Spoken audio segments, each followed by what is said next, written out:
Hello everyone, welcome to my channel BK Munna Lal. आज मैं आपको सिंथेसिस ऑफ सेंटेंसेस के अंतर्गत simple sentences by using noun और फ्रेज इन एपोजिशन डिस्कस करने वाला हूँ।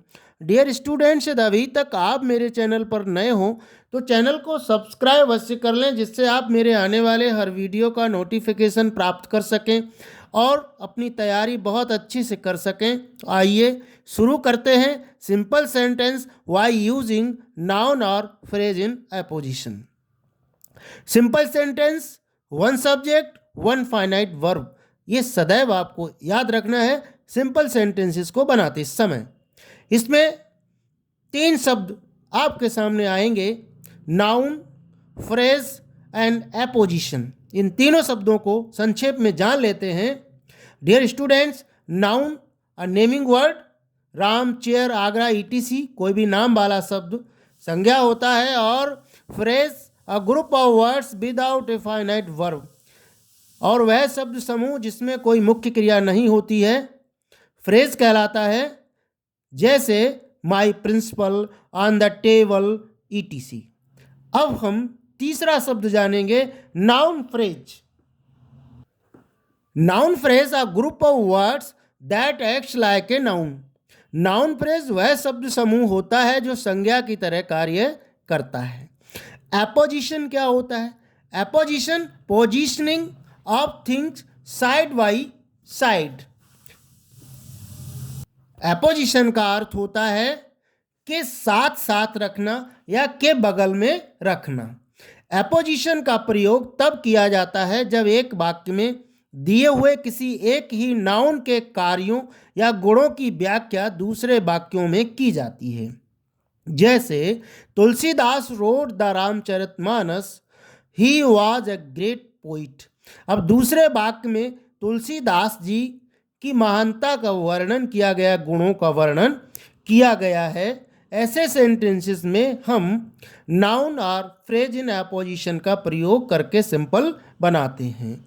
सिंपल सेंटेंस बनाने की विधि प्रयोग एक के अंतर्गत हम देखेंगे, जो नाउन या फ्रेज एपोजिशन में रहता है उसे उस नाउन के बाद दो कामाज के बीच रखा जाता है, जिसकी यह व्याख्या करता है। दो या दो से अधिक फ्रेज इन एपोजिशन में होने पर सबसे छोटे फ्रेज को एपोजिशन में रखना चाहिए। अनावश्यक बी वर्ब्स को हटा देते हैं। उदाहरण से हम समझते हैं, Monu is the best boy in the class, he is the monitor. अब मोनू के ही गुणों की चर्चा की गई है, वही क्लास का सबसे अच्छा लड़का है और वही मॉनिटर है, तो हम इसको सिंपल बनाते हैं। मोनू कामा द मॉनिटर, ये नाउन फ्रेज इन एपोजिशन है, is the best boy in the class. Second example है, Sita secured first division, she is my sister. Sita comma my sister secured first division. प्रयोग सेकंड में हम देखेंगे, यदि नाउन और phrase in apposition का प्रयोग वाक्य के अंत में हो रहा है तो उसे कामा के बाद लगाकर फुल स्टॉप लगाते हैं। क्वेश्चन में क्वेश्चन मार्क लगा देते हैं। उदाहरण के लिए, I went to Delhi, Delhi is the capital of India.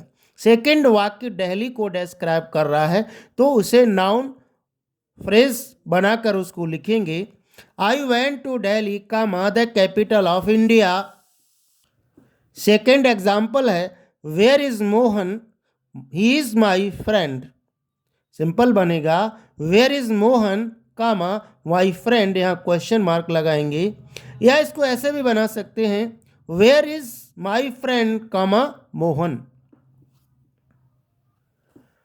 तीसरे प्रयोग में हम देखेंगे, कभी कभी वर्ब को नाउन में बदलकर भी एपोजिशन में रखते हैं। उदाहरण के लिए, Columbus discovered America, he was an Italian.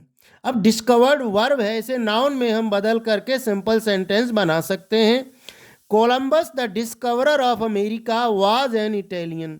यह हमने वर्ब को नाउन में बदल दिया है, डिस्कवरर बनाया है। इसे हम ऐसे भी बना सकते थे, Columbus an Italian discovered America. दोनों ही सेंटेंस सही हैं, आप दोनों प्रकार में से किसी एक से बना सकते हैं। नेक्स्ट हम देखेंगे प्रयोग 4 में।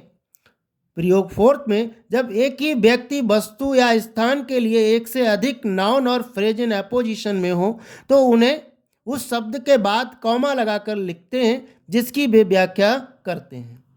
उदाहरण के लिए हम देखते हैं, Mahatma Gandhi was a lover of peace, he had once been a lawyer, he preached non violence. में महात्मा गांधी के गुणों की व्याख्या की गई है। सिंपल सेंटेंस बनाएंगे, Mahatma Gandhi comma lover of peace, once a lawyer, preached non violence. इसमें हमने फ्रेज इन अपोजिशंस को कामा लगा करके लिखा हुआ है। नेक्स्ट एग्जाम्पल देखेंगे, लॉर्ड बुद्धा फाउंडेड बुद्ध धर्म, ही प्रीच्ड आर्य सत्य, पंचशील एंड अष्टांगिक मार्ग, ही रिलाइव्ड ह्यूमैनिटी फ्रॉम सफरिंग्स। सिंपल बनेगा, Lord Buddha the founder of Buddha धर्म कामा द प्रीचर ऑफ आर्य सत्य कामा पंचशील एंड अष्टांगिक मार्ग कॉमा रिलाइव्ड ह्यूमैनिटी फ्रॉम सफरिंग्स। यह ध्यान रखना है, एक से अधिक नाउन फ्रेजेस होने पर, नाउन या फ्रेजेस होने पर उन्हें उस शब्द के बाद कामा लगाकर लिखते चले जाना है जिसकी वह व्याख्या करते हैं। आशा है डियर स्टूडेंट्स ये वीडियो आपको पसंद आया होगा। पसंद आया हो तो लाइक करिएगा, शेयर कीजिएगा। वीडियो के अंत में डिस्क्रिप्शन बॉक्स में मैं अन्य सिंथेसिस के टॉपिक्स की लिंक दे दूंगा, वहां जाकर आप उनको अच्छे से तैयार कर सकते हैं। बने रहिए बेहतर तैयारी के लिए आपके अपने चैनल बीके मुन्ना लाल में। Thanks for watching.